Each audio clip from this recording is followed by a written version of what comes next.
Madame, Monsieur, bonsoir. Voici les titres de ce journal. Le ministre de l'Intérieur et des collectivités locales et de l'aménagement du territoire, Brahim Red, a présidé les cérémonies d'installation des nouveaux walis de Borj Bedj Mokhtar et d'Adrar dans le cadre du dernier mouvement partiel opéré dans le corps des walis.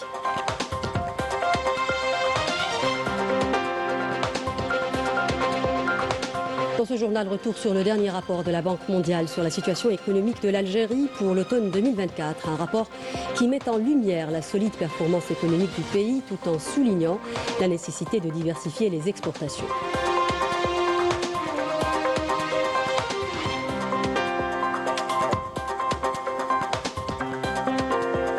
Et nous irons à Ouergla pour parler de la saison agricole qui promet d'être un véritable succès. Les agriculteurs de la wilaya déterminés à relever le défi de l'autosuffisance grâce à l'extension des surfaces cultivées et aux efforts continus de soutien et d'accompagnement.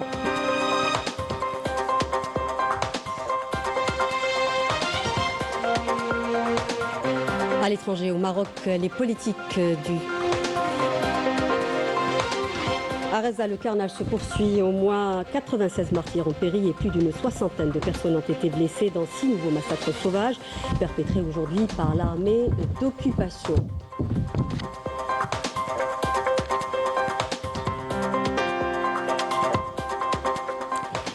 Nous le disions à bienvenue. Le ministre des Affaires étrangères et de la Communauté nationale à l'étranger, Ahmed Attaf, a reçu ce dimanche un appel téléphonique de son homologue américain, Anthony Blinken. Appel à cette occasion, le secrétaire d'État américain a renouvelé les félicitations du président américain et du président de la République pour sa réélection pour un second mandat.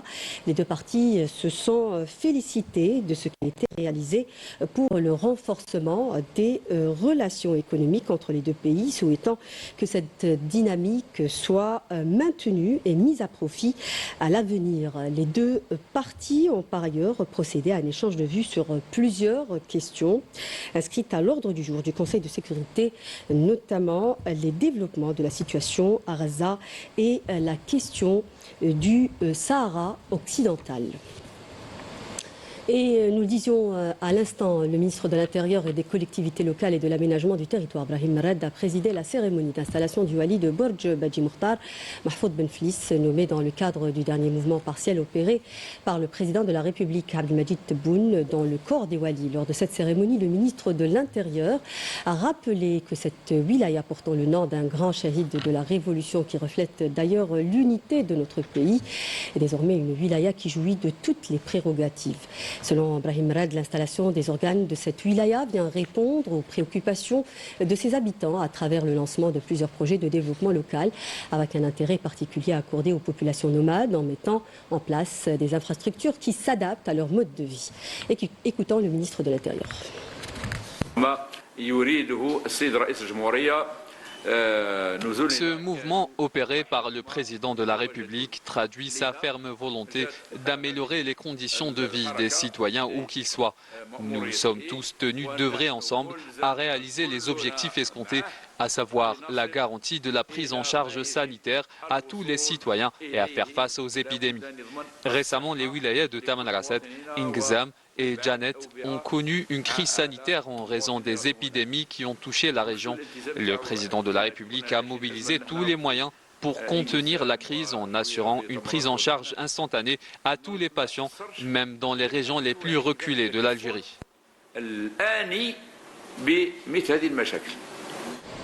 Et le ministre de l'Intérieur, des collectivités locales et de l'aménagement du territoire, Brahim Red, a également procédé à l'installation de Ali Bougra en tant que wali d'Adrar. La cérémonie d'installation s'est déroulée en présence d'élus locaux, des notables, des cadres de la wilaya et des acteurs locaux.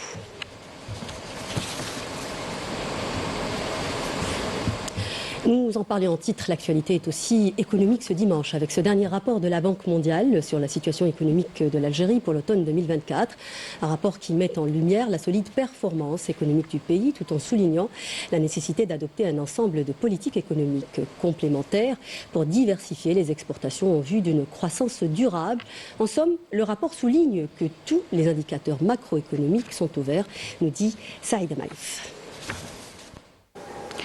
Selon le dernier rapport de la Banque mondiale sur la situation économique de l'Algérie, l'économie du pays a enregistré une croissance de 3,9% au premier semestre 2024 par rapport à la même période de l'année précédente, malgré la baisse de la production d'hydrocarbures. Cette croissance diversifiée a été soutenue par un secteur agricole résilient. Le pays a connu une amélioration notable de la stabilité des prix avec une inflation réduite à 4,3% sur les 9 premiers mois de 2024, reflétant la stabilité des prix des produits frais, la modération des coûts d'importation et un taux de change stable. La diminution des exportations d'hydrocarbures, l'augmentation des importations et la hausse des dépenses publiques ont réduit l'excédent du compte courant. Néanmoins, les réserves de change demeurent confortables, représentant l'équivalent de 16,2 mois d'importation de biens et services en septembre 2024. Ce rapport, finalement, confirme la tendance qu'on avait déjà dit en mai dernier, c'est-à-dire la solidité de la croissance algérienne, de l'économie algérienne. Donc on est, comme je l'ai dit, sur les 3 dernières années, on a maintenu un taux de croissance qui est aussi entre 3 et 4%. Il était 4,1% l'année dernière. Cette année, on attend encore des résultats, mais on s'attend à ce qu'il soit entre 3 et 4%. Donc il y a très peu de pays, il n'y a pas beaucoup de pays qui ont pu réaliser ces taux de croissance ces dernières années, vu la conjoncture internationale et particulièrement dans la région. L'inflation aussi a été maîtrisée, donc l'inflation est tombée de plus de 9% en 2023 à autour de 4%, donc après 9 mois de 2024. Donc c'est un effort quand même assez important. La balance commerciale qui était excédentaire reste plus ou moins donc légèrement excédentaire. Et puis au niveau des équilibres aussi budgétaires, donc ça reste tout à fait de bons résultats. Le rapport indique également que le potentiel de croissance des exportations hors hydrocarbures de l'Algérie est considérable. Diversifier les produits et les marchés d'exportation tout en augmentant la valeur ajoutée sera essentiel pour atteindre l'objectif du gouvernement de 29 milliards de dollars d'exportation hors hydrocarbures d'ici 2030. Pour y parvenir, il est prioritaire de mettre en place un cadre de politique macroéconomique axé sur le renforcement de la productivité des entreprises, l'amélioration de la compétitivité des exportations et une meilleure intégration dans les chaînes de valeur mondiales. Ce qui est intéressant, c'est qu'on a réussi quand même un taux de croissance au-dessus de 3% dans un contexte où le secteur des hydrocarbures a connu une baisse de production. Et donc cette croissance finalement a été alimentée, a été assez diversifiée. Ça a touché un peu l'ensemble des secteurs, les services, l'industrie, même l'agriculture qui reste en deçà de son niveau historique, mais qui a quand même réalisé, qui a été résiliente, qui a réalisé relativement une bonne performance par rapport au niveau de pluviométrie qu'on a enregistré en 2024. Les indicateurs sont au vert et on espère qu'ils resteront au vert. Je crois que le gouvernement est en train de mettre en place des politiques pour justement adresser un peu, je dirais, la dépendance, la relative dépendance par rapport aux hydrocarbures, pour avoir une économie plus diversifiée, puis surtout des exportations plus diversifiées. Et dans ce rapport, nous accordons un chapitre par rapport à la promotion des exportations hors hydrocarbures, parce que nous pensons que c'est l'enjeu pour l'Algérie dans les années à venir. En somme, le dernier rapport de la Banque mondiale sur la situation économique de l'Algérie pour l'automne 2024 met en lumière la solide performance économique du pays, tout en soulignant la nécessité d'adopter un ensemble de politiques économiques complémentaires pour diversifier les exportations en vue d'une croissance durable. Et transformer et exporter le phosphate algérien, c'est l'objectif final de l'exploitation de la mine de phosphate de Bled El Hadba à Bir El-Ater dans la wilaya de Tbessa. Le coup d'envoi des travaux d'ouverture de la mine vient d'être donné. Il s'agit d'une ressource stratégique pour l'économie nationale, avec une production attendue de 6 millions de tonnes de phosphate brut par an. Ce complexe devrait entrer en service en 2027, nous dit Walid Youssi dans son reportage. Regardez. Premier coup de pelle des travaux d'ouverture de la mine de phosphate dans la région de Bled El Hadba, wilaya de Tbessa. Un projet qui s'inscrit dans un programme visant à exploiter, transformer et exporter le phosphate algérien, une ressource stratégique pour l'économie nationale, avec une production attendue de 6 millions de tonnes de phosphate brut par an. Nous avons assisté au coup d'envoi de ce projet. Cette étape de préparation du gisement devrait prendre entre 12 et 18 mois. Ce travail vise à rendre le site prêt pour une production de 6 millions de tonnes de phosphate brut par an, conformément au projet établi. Ce gisement sera réalisé par le groupe Sonarem via sa filiale Somifos, qui dispose de technologies modernes et de cadres qualifiés. Après l'ouverture du gisement de phosphate de Bled El-Hadba, le site de construction de l'usine de production d'engrais a été fixé dans la même région. Ce projet vise à assurer la fourniture de matières premières nécessaires à la production d'engrais phosphatés. Le bassin minier de phosphate est composé de 4 zones principales: Djbel Anq Sud, Djbel Anq Nord, Ptita et Bled El-Hadba. Les réserves globales dépassent les 3 milliards de tonnes. À Ptita, on estime les réserves à 500 millions de tonnes qui pourraient augmenter avec des recherches géologiques supplémentaires visant à développer ces ressources. Actuellement, une partie de ce bassin exploité, notamment dans la région de Bled El-Hadba, contient plus de 1,2 milliard de tonnes de réserves, également susceptibles d'être réévaluées à la hausse. À ce jour, une partie limitée est exploitée, estimée à environ 840 millions de tonnes. Bled El-Hadba, un site d'extraction et d'enrichissement de phosphate brut. Ce projet vise à répondre aux besoins du secteur industriel en cette matière, contribuant ainsi à renforcer le développement économique du pays.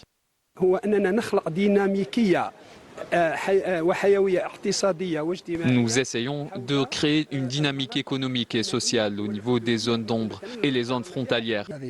Ce projet bénéficie avant tout à la jeunesse de notre pays. Le président de la République supervise personnellement ce chantier qui ne se limite pas à un simple projet, mais s'inscrit comme étant le projet du siècle. À Oued El-Kibrit, dans la wilaya de Soghras, le coup d'envoi a été donné pour le début des travaux de réalisation du complexe de transformation d'engrais azotés et phosphatés. Nous allons réaliser des usines de transformation de phosphate pour produire des engrais phosphatés et azotés. Il y aura aussi une production intermédiaire d'acide sulfurique et d'acide phosphatique. De plus, l'urée sera produite en utilisant le gaz naturel. Le phosphate, une ressource stratégique dont les réserves permettent à l'Algérie de figurer parmi le top 10 des pays producteurs au niveau mondial. Une fois livré, ce projet devra assurer la fourniture de matières premières nécessaires à la production d'engrais phosphatés. Agriculture à présent, et cette bonne nouvelle, puisque la saison agricole promet d'être un véritable succès à Ouergla. Les agriculteurs de la wilaya de la région sont déterminés à relever le défi de l'autosuffisance grâce à l'extension des surfaces cultivées et aux efforts de soutien et d'accompagnement. La région aspire à produire davantage de récoltes stratégiques pour répondre aux besoins de la wilaya, nous dit Mariam Damis dans son reportage. Dans l'un des plus vastes périmètres consacrés aux cultures stratégiques à Gassitouil, les surfaces cultivées connaissent une expansion notable. Des efforts soutenus sont déployés pour créer les conditions idéales permettant aux investisseurs de garantir le succès de la saison agricole. Pour cette saison, nous comptons dédier 1500 hectares à la culture du blé dur et envisageons d'élargir cette superficie l'année prochaine tout en consacrant 50% de la surface aux cultures de tournesol et de colza. Cette saison, nous allons cultiver une superficie de plus de 870 hectares de blé dur. Notre programme se focalise sur les cultures stratégiques conformément aux orientations des hautes autorités du pays. Les pouvoirs publics vouent un intérêt particulier à l'accompagnement des agriculteurs désireux d'investir dans les cultures stratégiques. Un programme spécial d'accompagnement et de soutien à l'investissement est en vigueur et qui prévoit l'octroi de nouveaux portefeuilles fonciers dédiés au grand périmètre agricole dans le cadre de l'Office de développement des cultures industrielles en zone saharienne. Nous avons distribué 4 portefeuilles. À ce jour, 451 investisseurs ont bénéficié de certificats de qualification. Dans la wilaya de Ouergla, les surfaces destinées aux cultures céréalières ont été revues à la hausse. L'année dernière, 5802 hectares y étaient consacrés, tandis que cette année, la superficie atteint les 7560 hectares, enregistrant une progression constante qui permettra d'augmenter la production par rapport aux années précédentes. Les grands périmètres de culture stratégique sont annonciateurs d'un avenir prometteur en matière de renforcement de la sécurité alimentaire. Et zoom à présent sur cette caravane nationale, un jeune, une idée, qui a organisé un colloque économique sur l'investissement en Algérie. Au menu, les opportunités et les initiations destinées à la communauté algérienne établie en Allemagne. La manifestation a été organisée au siège du consulat général d'Algérie à Francfort avec la participation de plus de 200 jeunes Algériens établis en Allemagne. Couverture Walid Sari, commentaire Mejdad Ahmoud. La caravane Cheb Fikra, un jeune, une idée, fait escale au consulat d'Algérie à Francfort, apportant avec elle un éventail d'idées novatrices destinées aux porteurs de projets issus de la diaspora algérienne. Une initiative qui offre aux talents algériens résidant en Allemagne une opportunité de contribuer activement au développement économique de leur pays d'origine. L'Algérie vit une dynamique économique importante et accorde une attention particulière à ses ressortissants établis à l'étranger. Leur contribution est essentielle pour faire progresser l'économie nationale. En effet, leur expérience ainsi que leurs compétences permettront la création d'entreprises algériennes d'envergure. Nous avons mis en lumière les opportunités d'investissement en Algérie. Les hautes autorités du pays, sous la direction du président de la République, Abdelmadjid Tebboune, accordent une priorité majeure à ces investissements en offrant des facilités importantes dans tous les secteurs d'activité. Parmi les encouragements du président de la République figure le soutien du gouvernement algérien pour nous inciter à revenir au pays et mettre à profit notre expertise afin de contribuer à l'essor de l'économie nationale. Des experts et des spécialistes ont mis en avant les nouvelles mesures et les facilités accordées par l'État pour encourager les ressortissants algériens établis à l'étranger à investir et à concrétiser leurs projets en Algérie. Nous sommes impatients d'accueillir les ambitions, les idées et les aspirations de la communauté nationale établie en Allemagne, en particulier les jeunes. Cela s'inscrit dans le cadre des efforts déployés par l'ensemble des autorités publiques sous la conduite du président de la République.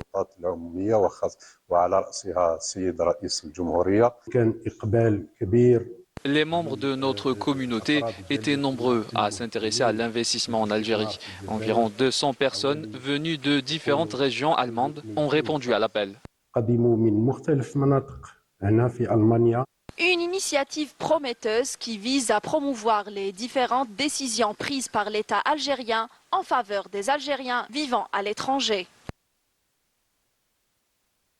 Et à l'étranger, la question sahraoui a de nouveau fédéré des milliers de personnes qui ont manifesté hier à Madrid pour exiger du gouvernement de Pedro Sánchez une position claire et ferme. Les manifestants dénoncent l'occupation du Sahara occidental par le Maroc et réclament l'autodétermination du peuple sahraoui. Mariam Damis.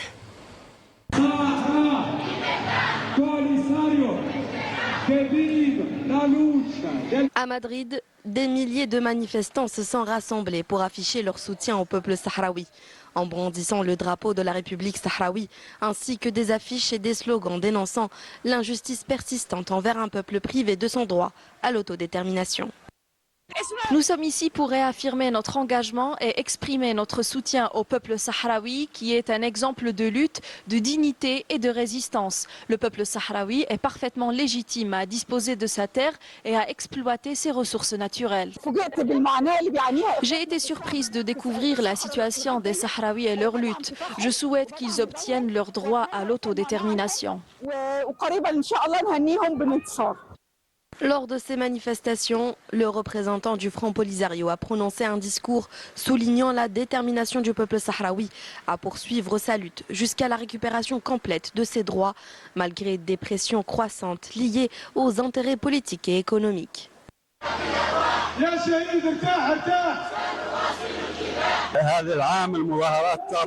Cette année, les manifestations se tiennent dans une conjoncture exceptionnelle, marquée par l'ampleur des victoires et des acquis politiques, militaires et juridiques. Elles se tiennent dans le cadre de la commémoration du 4e anniversaire de la reprise de la lutte armée et du 50e de la proclamation de l'unité nationale. Ces étapes nationales symbolisent un message fort. Après 50 ans, le peuple sahraoui est uni et déterminé plus que jamais. Nous appelons tous les pays à ne pas soutenir l'occupation marocaine du Sahara occidental en s'abstenant de participer à ce pillage, notamment après la récente décision de la Cour de justice de l'Union européenne qui a clairement affirmé que le Maroc ne détient aucune souveraineté sur le Sahara occidental. Depuis Madrid, un message fort est adressé par les défenseurs de la liberté aux côtés des Sahraouis, affirmant que la cause du Sahara occidental est une question de justice qui doit être résolue. À l'étranger, toujours au Maroc, les politiques du régime du Merzenne notamment dénoncent la poursuite de la normalisation avec l'entité sioniste perçue comme une atteinte à la souveraineté nationale et aux valeurs morales, ce qui suscite une vive inquiétude parmi le peuple marocain.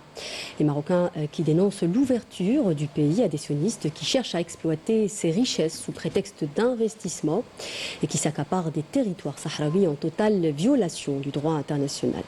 Amel Bouakba.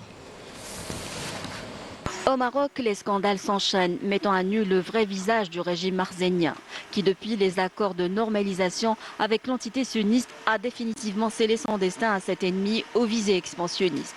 De nombreux médias ont d'ailleurs dévoilé au grand jour les scabres affaires de détournement de biens et de corruption du régime. C'est le cas du journal en ligne marocain Le Desk. Ce dernier a révélé dans une enquête les scandales de la famille royale qui s'est accaparée des richesses du pays, à leur tête Mohamed VI, classé parmi les plus grosses fortunes au monde. Dans un pays qui croule sous les dettes avec des seuils de pauvreté qui ont atteint leur paroxysme. L'enquête révèle aussi les liens entre la normalisation avec Israël et les projets d'investissement sionistes implantés au Maroc. L'un des exemples les plus édifiants est la chaîne hôtelière Selina, détenue par les sœurs Esma et Hasna, en partenariat avec des personnalités et des hommes d'affaires sionistes. Selon les informations rapportées, ces hôtels sont implantés au Maroc et dans les territoires sahraouis occupés. Pire encore, d'après des informations relayées sur les réseaux sociaux, cette chaîne hôtelière sioniste est en réalité un projet fondé par de hauts gradés de l'armée sioniste qui travaillent au service du Mossad, implantant ses agents partout dans les hôtels de la chaîne à travers le monde, sous couvert d'activités touristiques. Ces informations mettent en lumière la complicité de la famille royale avec l'entité sioniste et les services rendus au Mossad. Les sœurs Esma et Hasna auraient également injecté des milliards de dollars issus du trafic de drogue pour sauver la chaîne hôtelière après les pertes importantes qu'elle a subies à la bourse de Wall Street. Une alliance de la honte au détriment des intérêts du peuple marocain, de plus en plus marginalisé, qui endure une des pires crises économiques de son histoire. Nous en parlions en titre, le carnage sioniste continue dans la bande de Reza. Au moins 96 martyrs ont péri et une soixantaine de personnes ont été blessées. C'est le bilan de 6 nouveaux massacres sauvages perpétrés aujourd'hui par l'armée d'occupation qui a bombardé des habitations à Beit Lahia au nord de Reza et dans les camps de Nusayrat et Boureij au centre. La majorité des victimes sont des femmes et des enfants, nous dit Amel Bouakba. Regardez. Nouvelle scène d'horreur à Reza. L'armée d'occupation sioniste a commis 6 nouveaux massacres barbares ce dimanche en bombardant des habitations à Beit Lahia au nord de Reza et dans les camps de Nusayrat et Boureij, au centre du territoire palestinien. Le bilan est effarant. Au moins 96 Palestiniens sont tombés en martyrs et plus d'une soixantaine de blessés, dont une majorité de femmes et d'enfants. Des dizaines de victimes sont encore coincées sous les décombres.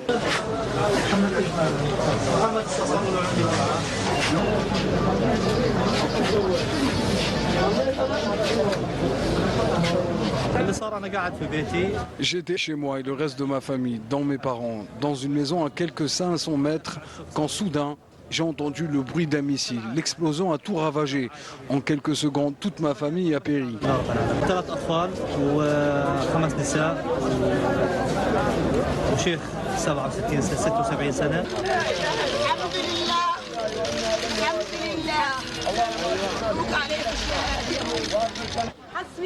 J'ai perdu mon fils, ma chair.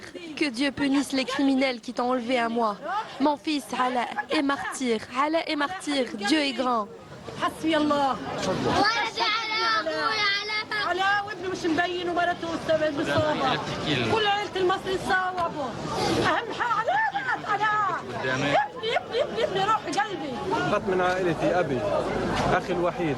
J'ai perdu mon père, mon frère unique, ses fils, mes cousins. Tous sont tombés en martyrs. Depuis le 7 octobre 2023, l'armée d'occupation a tué à Gaza près de 44 000 Palestiniens et fait plus de 103 600 blessés, dont une majorité d'enfants et de femmes. L'entité sioniste a déplacé la quasi-totalité de la population dans un contexte de blocus permanent qui a entraîné de graves pénuries de nourriture, d'eau potable et de médicaments. Une situation exacerbée par le blocage de l'acheminement des aides humanitaires par l'occupant sioniste. Malgré un bilan funeste qui ne cesse de s'alourdir, les puissances occidentales restent de marbre et la communauté internationale peine à faire pression sur l'entité scélérate, malgré les résolutions des Nations Unies pour un cessez-le-feu et la décision de la Cour internationale de justice. Confortée par ses alliés et un blackout médiatique occidental, l'entité sioniste enchaîne carnage sur carnage, violant dans l'impunité totale la légalité et le droit humanitaire international.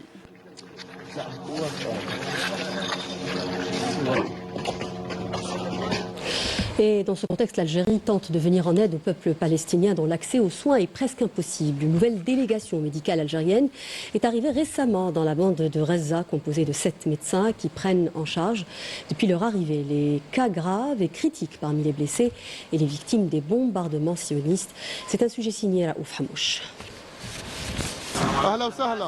Le soutien indéfectible de l'Algérie à la cause palestinienne se manifeste encore une fois à travers cette délégation de médecins algériens qui sont arrivés au niveau de l'hôpital Al-Ma'madani à Gaza, tous animés d'une grande volonté de venir en aide à leurs frères palestiniens qui souffrent des affres de la guerre depuis plus d'une année. La situation est particulièrement critique. Il n'y a que 2 lits. Nous faisons face à une pénurie de matériel, de médicaments et de personnel médical.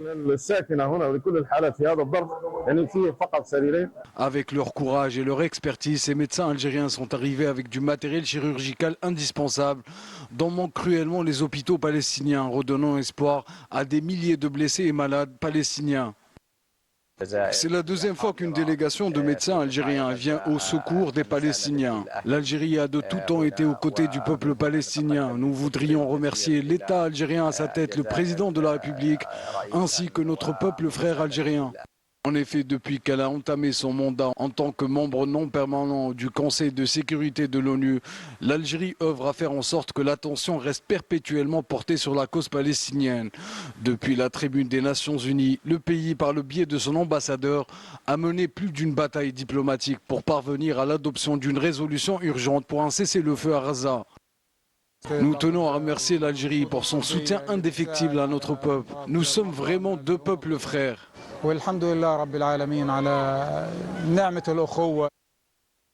L'équipe médicale algérienne prodiguera des soins d'urgence et réalisera de lourdes opérations, et cela pendant les 2 semaines qu'elle doit passer à Gaza.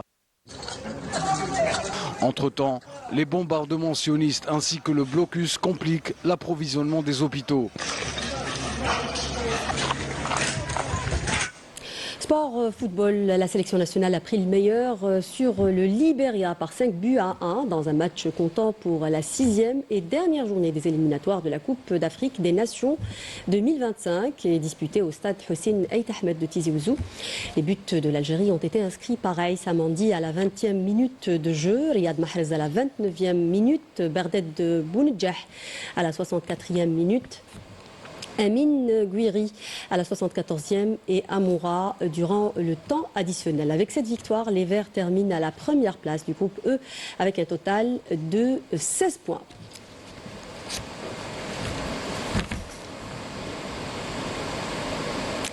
Et du tourisme pour terminer, on s'intéresse ce soir au Festival international du tourisme saharien qui s'est tenu à Alouette dans sa 6e édition avec la participation de plus de 80 opérateurs touristiques.